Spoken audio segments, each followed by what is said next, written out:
അസ്സലാമു അലൈക്കും വറഹ്മത്തുള്ളാഹി. പ്രിയപ്പെട്ട സഹോദരന്മാരുപ്പമാരെ, നിങ്ങളോടാണ് പറയാനുള്ളത്.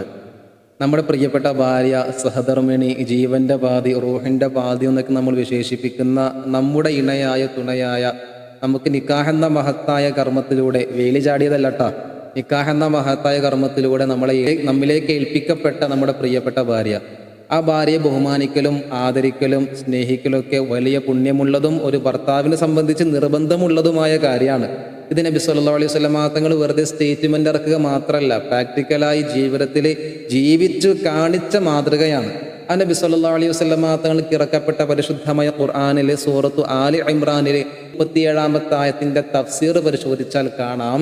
അവിടെ അല്ലാഹു തആല പറയുന്നുണ്ട്, യാ മറിയമു എന്ന് മറിയം ബീവി അല്ലാഹു തആല വിളിക്കുന്നുണ്ട്. മറിയം ബീവി എന്ന് പറഞ്ഞാൽ ആരാന്ന് മനസ്സിലായില്ലേ?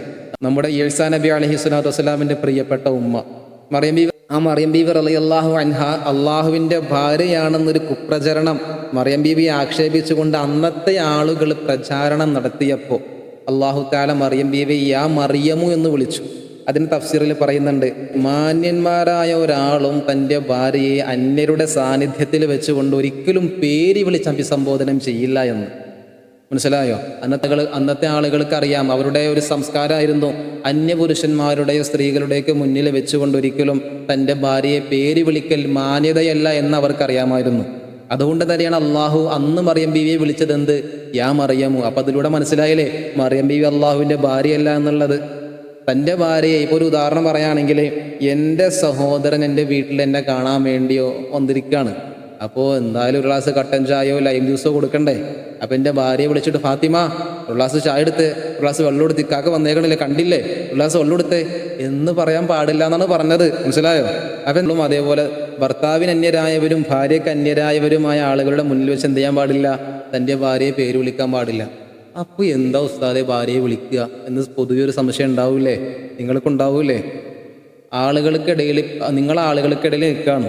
അപ്പോൾ നിങ്ങളുടെ ഭാര്യ, നിങ്ങളുടെ സഹധർമ്മിണി നിങ്ങളെ എങ്ങനെയാണോ വിളിക്കുന്നത് അതുപോലെ വേണം നിങ്ങൾ വിളിക്കാൻ. അതിനിപ്പോൾ ഏത് ഭാഷയാണ് എന്താണെന്നും ഞാൻ പറഞ്ഞു തരേണ്ട ആവശ്യമില്ലല്ലോ.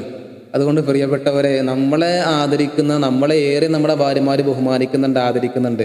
ഒരിക്കലും ഭർത്താവിനെ പേര് വിളിക്കുന്ന ഭാര്യ നല്ല ഭാര്യയല്ല എന്ന് മഹാന്മാർ പറഞ്ഞിട്ടുണ്ട്.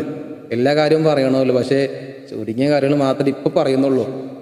സ്വന്തം ഭർത്താവിനെ പേര് വിളിച്ച് അഭിസംബോധനം ചെയ്യുന്നവർ നല്ല ഭാര്യമാരല്ലെന്ന് മഹാന്മാർ കിതാബുകളിൽ പറയുന്നുണ്ട്. അതുപോലെ തന്നെയാണ് അന്യരുടെ സാന്നിധ്യത്തിൽ തൻ്റെ ഭാര്യയെ പേര് വിളിച്ചുകൊണ്ട് അഭിസംബോധനം ചെയ്യുന്നവൻ മാന്യനല്ല, അവൻ വളരെ വൃത്തികെട്ടവനാണ്, മോശക്കാരനാണെന്നും തഫ്സീറുൽ ജലാലൈനിൽ പറയുന്നുണ്ട്. അതുകൊണ്ട് പ്രിയപ്പെട്ടവരെ, ബഹുമാനം കൊടുത്താൽ തന്നെ കിട്ടുള്ളൂ. അവർക്കും ബഹുമാനം കൊടുക്കുക, പരസ്പരം സ്നേഹിക്കുക. അല്ലാഹു തആല തൗഫീഖ് പ്രദാനം ചെയ്യട്ടെ. ഈ വീഡിയോ നിങ്ങൾക്ക് ഉപകാരപ്രദമാണെങ്കിൽ അൽഹംദുലില്ലാഹ്, ഞാനും രക്ഷപ്പെട്ടു, നമ്മളെല്ലാവരും രക്ഷപ്പെട്ടു. ഇനി കുടുംബജീവനം നയിക്കുന്ന പ്രിയപ്പെട്ട കൂട്ടുകാരനിലേക്കോ, ഇനി വൈവാഹിക ജീവിതത്തിലേക്ക് പാദമൂന്നുന്ന പ്രിയപ്പെട്ട കൂട്ടുകാരിലേക്ക്, സഹോദരങ്ങളിലേക്കൊക്കെ ഈ വീഡിയോ ഒന്ന് അയച്ചു കൊടുക്കുക. അവരിൽ ആരെങ്കിലും ഈ ഒരു ഇൽമ്, ഈ ഒരു അറിവ് ജീവിതത്തിൽ പകർത്തിയാൽ ഞാനും രക്ഷപ്പെട്ടു, അയച്ചു കൊടുക്കുന്ന നിങ്ങളും രക്ഷപ്പെട്ടു. അല്ലാഹു തആല തൗഫീഖ് പ്രദാനം ചെയ്യട്ടെ. അസ്സലാമു അലൈക്കും വറഹ്മത്തുള്ളാഹി.